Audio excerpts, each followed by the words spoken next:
10 years after I died, my once gentle wife, Chloe, had become completely unhinged, threatening to tear the world apart. The system dispatched dozens of agents to pacify her, but every single one failed spectacularly. Left with no other choice, the system resurrected me. As I was thrown before her, my memory wiped clean, a stream of comments appeared before my eyes. Is the system insane? The previous agents either looked like her late husband or had the same personality. And if not that, they were handsome geniuses. None of them could even move her affection level by a single point. This guy is just average, sharing only a gender with her husband. He'll probably be dead in a day. The system explained that my name was Ethan. I was 23, and my mission was to redeem the ruthless woman who was a decade my senior. Chloe, don't make the same mistakes as the others, it warned, or you will die. It showed me the fates of all the previous agents. None had ended well. After the screen went dark, I looked at my own plain face in its reflection. I was so different from them. Could I really do this? The system was silent for so long, I thought I'd have to ask again. You can, it finally said, pausing for a moment. Only you can. I didn't understand what it meant. Following the system's directions, I found a San Francisco restaurant where Chloe was, but her bodyguard stopped me before I could even get close. Chloe, dressed in a red coat, sat by the window, waiting for her daughter to join her for a meal. Her eyes were downcast, not even a flicker of her gaze coming my way. Yet, as I looked at her cold, beautiful face, I was overcome with an unconscious urge to shout her name, a wave of sorrow and joy washing over me. I froze, and before I could even process it, one of her bodyguards kicked me aside, sending me sprawling. He jabbed a finger in my forehead, his voice harsh. Don't even think about people you don't deserve. This is just a warning. Next time it won't be this easy. The sky abruptly turned from clear to overcast, and a heavy rain began to fall. I wiped the blood from the corner of my mouth and slowly pushed myself to my feet. A luxury car pulled up to the restaurant, and Chloe's daughter hopped out. Chloe stood to greet her, her face still devoid of any smile. Perhaps my stare was too intense, because as the girl took her mother's hand to go inside, she glanced over at me. I stood there stunned, forcing myself to stand straight and offer a gentle smile. The girl, unlike her mother, returned the polite glance, but it was just for a moment before a bodyguard blocked her view, and they disappeared inside. A sudden, sharp emptiness hollowed out my chest, leaving me disoriented and anxious. Before I could make sense of it, a new line of black text materialized in the air, fading as quickly as it appeared. Is the system crazy? How did he even qualify as an agent? The system must be terrified of Chloe destroying the world. It's trying anything at this point. Too bad. She only went crazy because her husband died. She was completely in love with him. Hundreds of agents have been sent. Some looked just like him. Some had his personality. Some even came with all his memories. At the very least, they were all handsome and brilliant. I stared, trying to memorize every piece of information as it scrolled by. So, this Chloe they spoke of was that dangerous. No wonder the system kept telling me to be careful, to just focus on getting her to see my face in the beginning. It seemed the system was truly out of options to have chosen me. But what could someone as plain and unremarkable as me possibly do to redeem Chloe? As I pondered this, the comments turned their attention back to me. But the world hasn't exploded yet, so that has nothing to do with the system, right? True, her husband only left her with a child. If she hadn't been pregnant with his baby, she would have taken the whole world with her as she died. After all, her late husband was her first love. He was probably the only person who ever thought she was gentle and kind. That's why she dropped the act the moment he died. Anyone who dared to show up using his memory met a terrible end. So what about this one? Besides being a man, he's nothing like him. Totally average looking. How is he supposed to win her over? I thought he'd be dead on day one, but he actually survived. I'll bet he joins his predecessors on day two. I'm in on that bet. A series of laughing emojis flooded the screen. In the freezing rain, I lowered my head and trudged away. I never expected my next encounter with Chloe's world would be initiated by her daughter. She stopped me as I was leaving a clinic. "Stop," she said, tilting her head up to stare at me intently. Do you know me? Why would she ask that? Still, I answered honestly. I don't know you. For a second, the little girl's smile faltered, a flicker of confusion in her eyes. The sparse comments on screen suddenly exploded into a dense wall of text. No, my brain can't handle this level of stupid. Where did the system find this genius? He doesn't even know the basics. Even if he doesn't, couldn't he at least pretend, ignoring the comments?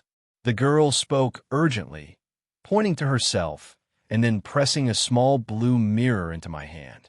Look at our eyes. Another comment popped up.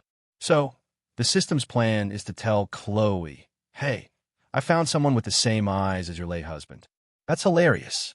Besides the eyes, he's nothing like him. What's so special about eyes anyway? I finally took a good look. Her late husband had this feature. Seeing my lack of reaction, her lips turned down, her expression mirroring her mother's, though her eyes held a deep disappointment. A woman in a business suit hurried over. Miss, what are you doing here? We need to go back. Your mother will be upset if she can't find you. The girl's head drooped as she was led away. After a few steps, she paused and said in a cold tone, Go arrange a temporary place for that man to stay. He smells awful, like he hasn't showered in 3 days. Her words hit their mark, and my face flushed red. It was true.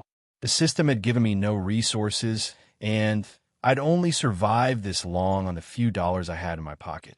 The girl left, leaving me to drag my aching legs forward. The system had told me I died in a kidnapping 10 years ago. According to the original story, a new male lead should have appeared in Chloe's life, but she was fundamentally unhinged. The moment I died, she snapped, killing any agent who tried to get close and gradually seizing control of most of the world's wealth and power. If this world collapsed, the system would disappear with it. It had been expending its own energy for years just to maintain stability, which was why when it resurrected me, it could only haphazardly piece my body back together, leaving only my eyes and the scars from my death intact. It was no wonder I was being ridiculed. Even I couldn't see any hope of success. But this was my only chance to live. First, I had to find a way to survive.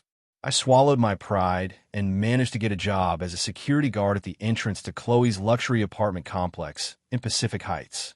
Being young, I often worked the night shift. Sometimes I'd see her daughter, who was no longer polite and would just give me a cold look. One night, around midnight, I was sipping some hot water I'd brewed up in the security booth to warm myself. 2 minutes later, Chloe's white BMW swept past. I knew it was her because the long dormant comment stream burst to life. Finally, on day 10, I get to see Chloe. What is this guy doing?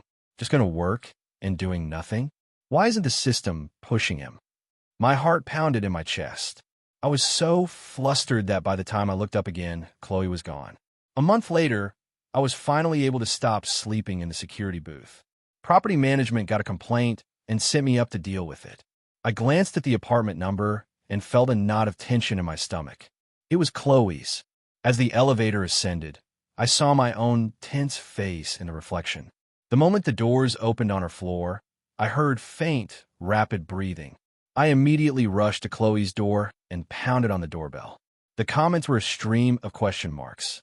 What is he doing trying to break in? With that kind of energy, he should be downstairs waiting for Chloe to come home. I paused for a second, staring at the door. The only response was the sound of more frantic breathing.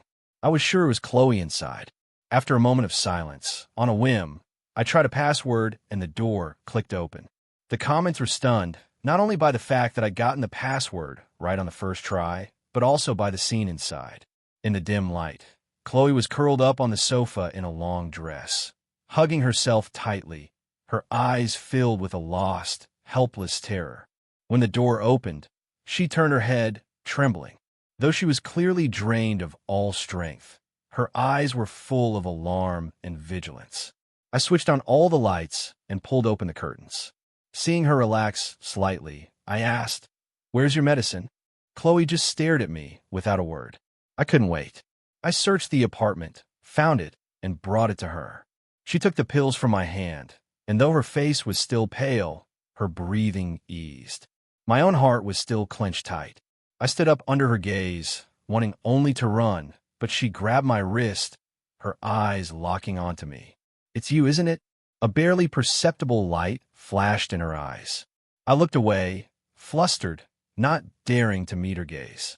Did she mistake me for her late husband? Seeing my silence, her grip loosened slightly. I took the opportunity to flee. Chloe remained where she was, looking fragile and alone. The moment I closed the door, the comments started berating me again. "He finally gets a lucky break, and he just leaves." Oh my God, this is the first time I've ever seen Chloe like this. If it were me, I'd throw myself at her feet and shamelessly offer to take care of her. How often does the devil herself show this kind of vulnerability? He missed his chance. He'll probably have to wait for the next life. I knew what they wanted. They hoped I'd offend Chloe and get myself killed like the previous agents, so they could see a new one. But I had a gut feeling that wasn't the right way to do this. For the next few days, Chloe didn't cause any trouble for me, contrary to their predictions. Logic told me to forget what happened, but I found myself going home more often. She was still the high and mighty Chloe, as if that night had just been a dream.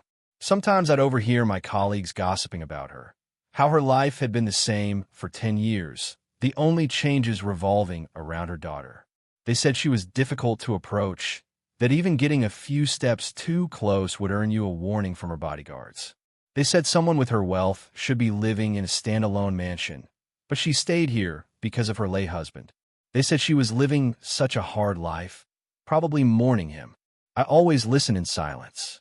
I thought maybe a difficult mission like this wasn't worth it. It's not like I'm living well anyway. Even the comments got bored and resorted to personal attacks, with some even starting a daily check-in to see if I was dead yet.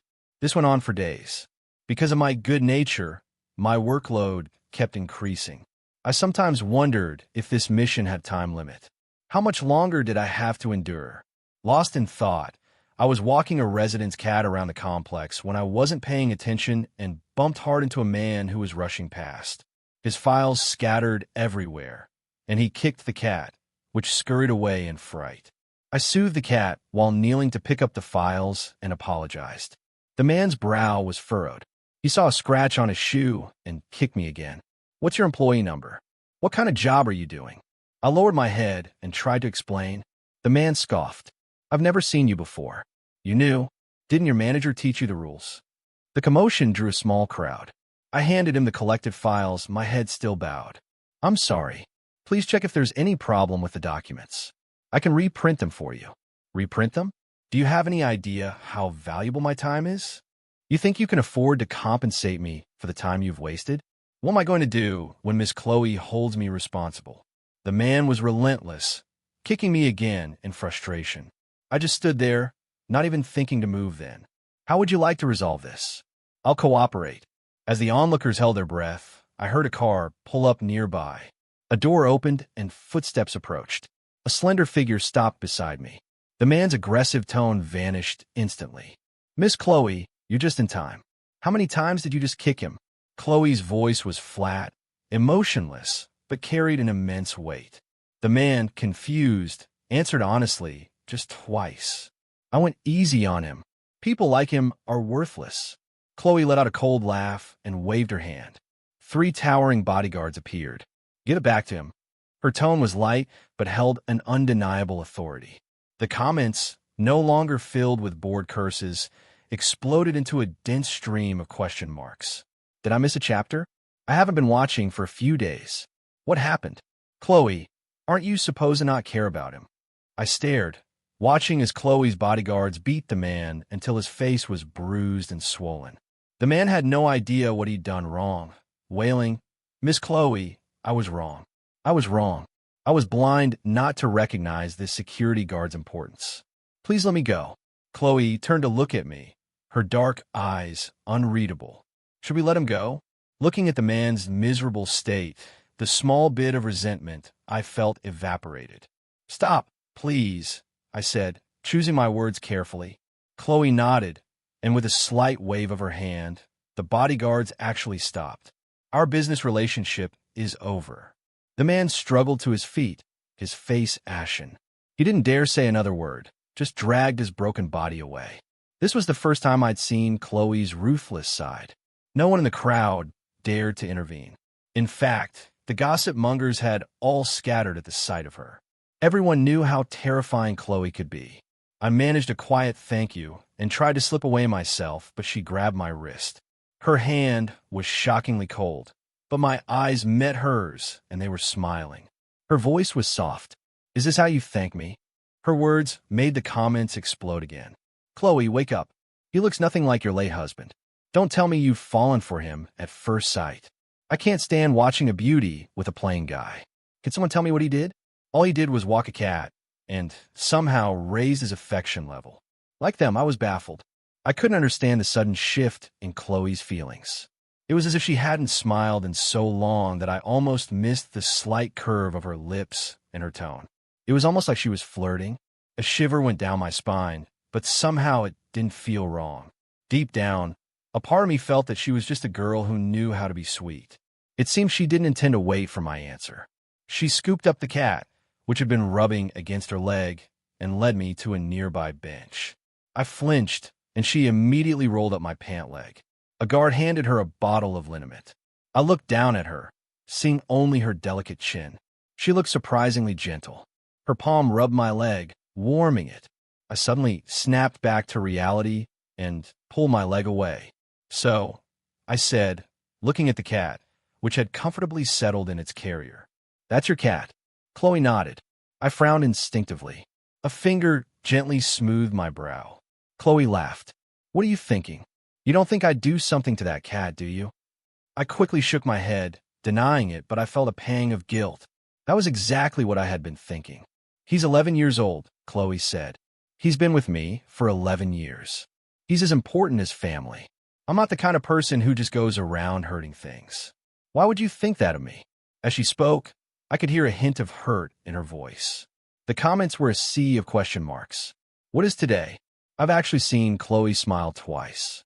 I've been watching her for years, and this is the second time I've seen her smile. Does anyone remember what happened to the last person who offended Chloe? Hasn't anyone noticed? Chloe personally brought a stranger home. The first time you could say he broke in by accident, but what about this time? No way. Has Chloe really fallen for the security guard? What's so special about him? You've been listening to the gossip outside, haven't you? Chloe looked at me, the smile never leaving her lips. It's all lies. Don't believe them. Outside, I didn't interact with many people. But in that moment, I recalled so many voices, so many comments. I shook my head again and again. Chloe's voice grew even gentler. "He offended you, so I just returned the favor. That man only lost this project with me. He won't lose his job, and he certainly won't lose his life over it." It seemed Chloe knew everything, but I still remembered being kicked away by her bodyguards just for looking at her. Her words didn't feel very credible, but I nodded anyway to show I understood. After treating my injury, she took me to a private hospital. The entire building was empty except for the doctors and nurses standing by. She pointed at me, "Give him a full checkup." I then realized her bodyguards were a new set. The ones who had kicked me were gone. After all the tests were done, I saw the doctor's grave expression. I pressed my lips together, a sense of panic rising. I couldn't even remember how I had died 10 years ago. Can the scars on his body be healed? Aside from some minor ones, yes, the doctor said his eyes on me, but the old injury on his leg will require some discussion. In this face, it looks like it was reconstructed after an injury, but it's amazing that only the eyes look like the original. I subconsciously touched my face. I didn't look like this before. Chloe seemed to have already known, her expression calm as she nodded. While they discussed a treatment plan, I was left to stare blankly in the hallway. When they finished, Chloe handed me a crutch. "Use this until your leg is fully healed." I was hesitant. I was still young, and my leg wasn't that bad. "Please be good." Chloe's voice was soft, pleading. I took it without thinking, as if I was fundamentally unable to refuse her requests. Seeing me take it, she was satisfied and said she was taking me home. I looked at her incredulous. "Home?" Chloe nodded. "From now on, I'll take care of you. You don't have to live like you used to." I couldn't understand Chloe at all anymore. The way this relationship was progressing, you'd think she was the one trying to win me over. "Why?" Chloe smiled faintly. "Because I love you. I know why you approached me, and I know why you were resurrected." My heart dropped. She really did know everything. Just as the system said, she controlled the order of this world. Whatever she wanted, that's how the world would turn. Then what about the others? What makes me different from them? Chloe led me into the car, and the scenery outside began to blur. Because they were just agents. You're different. You're the one I was trying to get back. My true love. Chloe's words floated into my ears, hitting my brain with the force of a tidal wave. The text before my eyes exploded once more. Oh my God, what did I just hear? What does that mean? Is Chloe saying this guy is her late husband? How did she recognize him? This is amazing. No wonder the system chose him to go after Chloe. So that's the reason. Where are all the people who were calling him useless? Speak up. Sorry, my apologies. No wonder Chloe was all over him. It's her first love in the flesh. The real deal is the real deal. Even with a new face and no memory, he's better than all those fakes. Wow, the comments are finally praising him. A change in identity really changes everything. Huh? I should apologize, too. The moment she said I was her true love, my vision went white. Then countless scenes flashed before my eyes. I reached out to grab them, but my hand closed on empty air. I only understood one thing. I really was Chloe's dead husband. After a long moment, I turned to look at her, but I've forgotten. It's okay. Chloe's smile was gentle. As long as you're back by my side, nothing else matters. The car stopped in the garage. She took my hand and led me to the elevator. In the reflection, I thought I saw the gentle, lovely Chloe from the flashes of memory. I'll never let you leave again. The moment we stepped inside, Chloe lost all restraint and threw herself into my arms. As she pulled me into the living room, I fumbled for the light switch. Holding her to comfort her, I took in the warm-toned apartment. If my last visit had felt vaguely familiar, this time I understood. I had designed this place myself, filled with my wishes for Chloe's happiness. In the center of the living room was a wedding photo. I knew at a glance it was me and Chloe 10 years ago. I really was handsome. Seeing it made me feel a little insecure. Chloe followed my gaze. It's been 10 years. It took me 10 years to see you again. A click came from a nearby door, and someone walked out. It was Chloe's daughter, my daughter. She looked at us, stunned. I cleared my throat and sat up, trying to gently separate myself from Chloe. She wouldn't let go, clinging to me again. She's 9, not a fool. She knows a lot of things, but I still couldn't bring myself to be so intimate in front of our child. Nor could I push Chloe away. The girl walked over and spoke first. My name is Lily. I'm 9. Mom said that by the time she found out she was pregnant, you were already gone. She said you died saving her during that kidnapping. The sealed memories flooded back with Lily's words. I remember back then Chloe's and my careers were just taking off. A competitor, unable to beat us, resorted to kidnapping. I found out about the plan beforehand and decided to walk into the trap myself to save Chloe, who was the original target. When the kidnappers realized I'd brought backup, they flew into a rage and took me out to sea. An explosion sent us all to a watery grave. My leg injury happened when I tried to escape as the bomb was about to go off. I was shot. In the flash of the explosion, I had no way to escape. As Lily spoke, she burst into tears. I missed you so much, too. Blood is a strange and powerful thing. Even though we had never met, when Lily ran in my arms, all I wanted to do was cry, overwhelmed with guilt for not being there to watch her grow up. If I had known you were pregnant with her, I never would have taken that risk. I'm so sorry, I whispered, holding her tight. Lily, while raised by Chloe, was a good girl. She rubbed her small head against my chest. Daddy, I'm here. Daddy, I'm here. She sobbed, her small shoulders shaking. Chloe sat beside us, watching quietly. Only when we had cried ourselves out did she speak. Okay, Lily, let your dad rest for a bit. A wave of exhaustion hit me. When I woke up again, it was evening. I opened the bedroom door to see Chloe and Lily setting the table. Daddy, Lily ran over and hugged my leg. This is Mommy's first time cooking. We were just about to wake you up. I smiled and picked Lily up, my gaze shifting to Chloe. Thank you. Even knowing they were my wife and daughter, I couldn't completely relax yet. Thankfully, Chloe understood and didn't press the issue. As we ate, I finally asked, "How did you recognize me?" Chloe paused. I wasn't sure when I first saw you. You look nothing like your photos, but my heart was racing. In the past 10 years, the only time it did, that was when I learned you had died. But the system had sent hundreds of agents to win me over, and I wasn't sure if you were just another one of them and not the real you. Chloe took a deep breath and looked directly at me. So, that day you broke into my home. I truly couldn't believe it. The door code is my birthday plus your birthday. I looked at her incredulous. That's why I let my guard down. Do you know how practiced your movements were that day? I only developed my panic attacks after you were gone. Yet, you acted as if you had never left. As if I were still that naive girl by your side. I was so scared you were a fake. Scared that I would wake up and you would be gone again. I couldn't truly accept you without being 100% sure. You see, that cat is very fierce. Back then, he only ever liked you. After you were gone, it took him a long time to warm up to us. So I tested it. When I saw him approach you willingly, I knew I wasn't mistaken. We both recognize you. We miss you so much. Ethan, welcome home. Even though I hadn't remembered anything, tears blurred my vision. The cat, sensing my emotion, came and rubbed against my leg.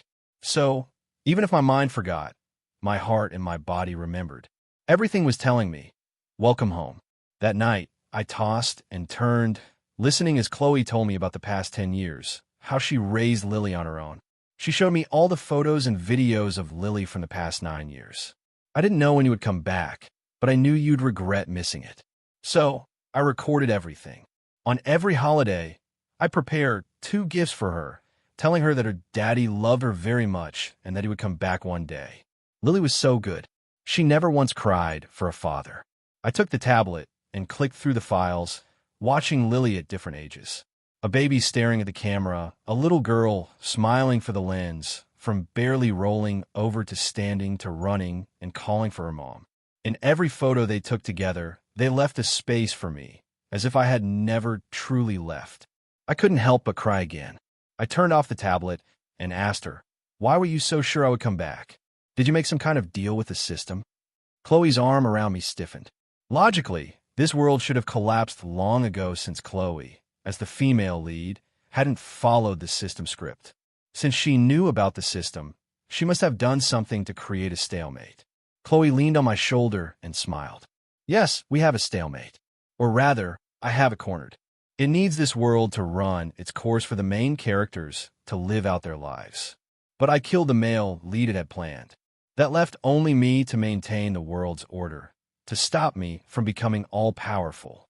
The system sent those agents who were similar to you, hoping one would succeed and divide my power.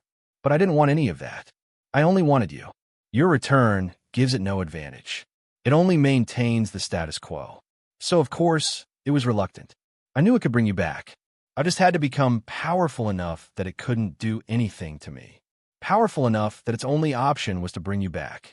So for 10 years, it could only watch as I took control of this world's wealth and power until it had no choice but to send you to me. 10 years, I finally did it. Chloe's hand stroked my leg, her tone turning cold, but it didn't bring you back whole. You came back with your injuries. I could feel the danger in her voice, but I wasn't afraid. Instead, I smiled. At least I'm grateful to it. It gave me a second chance. Otherwise, you would have been alone for 100 years. Chloe snorted. It wouldn't dare. I'd make it disappear with me. As if struck by a thought, she hugged me tighter.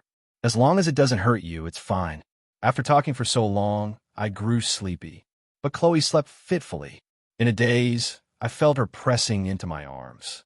I instinctively held her tighter, murmuring, "Don't be afraid. Don't be afraid." Chloe stilled, and I fell completely into a dream. I remembered when I first met Chloe. She was fighting with stray dogs over scraps of food. The moment our eyes met, my family's nanny pulled a meat bun from her pocket and handed it to her, muttering a prayer and tugging my arm. "Let's go, young master." Chloe was filthy, grabbing the bun and stuffing it in her mouth. Only her eyes were startlingly clean. I held out my hand, thinking that if she took it, I would take her home. In a second, she grabbed it, her gaze fixed on me, silent.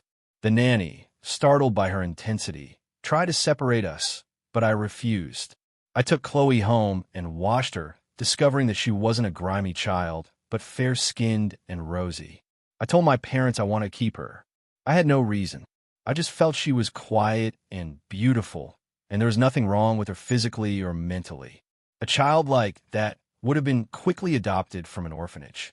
It wasn't until our nanny fell and hit her head in our house that I saw Chloe hiding in a corner, a satisfied smile on her face. A chill ran down my spine. That's when I learned she had an antisocial personality. Similar incidents had happened with her biological and adoptive parents. If anyone made her unhappy, she would find a clever way to get revenge. But I kept her secret.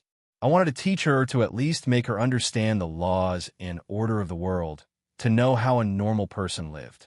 Perhaps because I was the one who brought her home, she listened to me. I took her to school with me until we graduated high school. Later, my parents were framed. One died in a car accident. The other went to prison.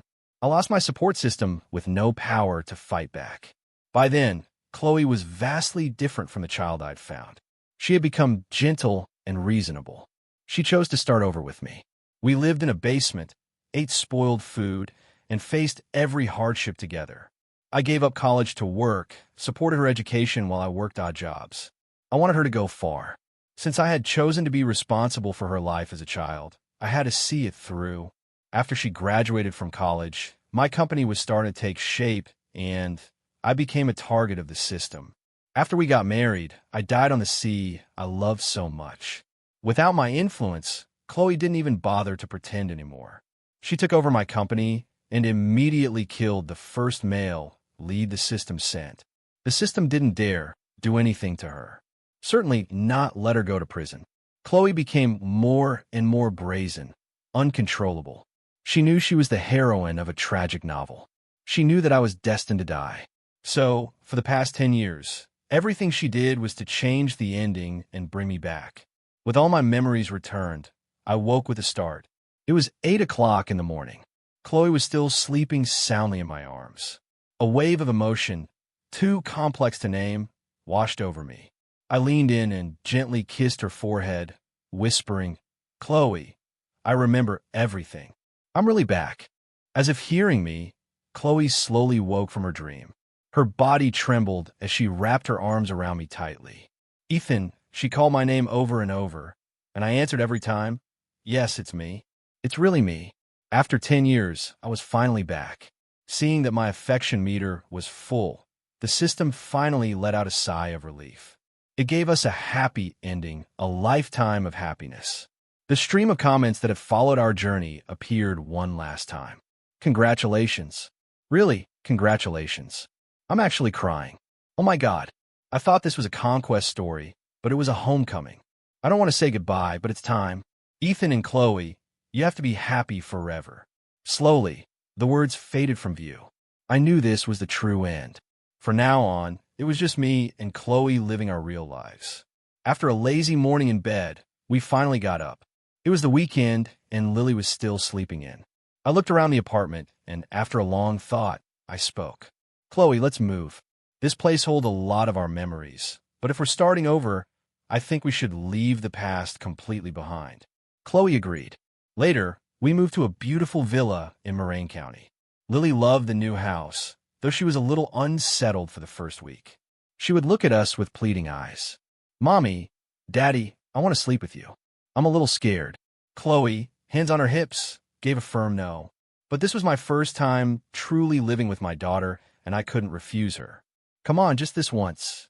"Okay."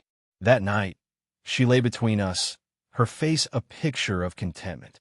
I've only ever seen kids sleeping between their parents on TV. Even though I'm a big girl now, I finally get to do it. I'm so happy. I nodded gently, looking at my wife and daughter sleeping beside me. I was happy too.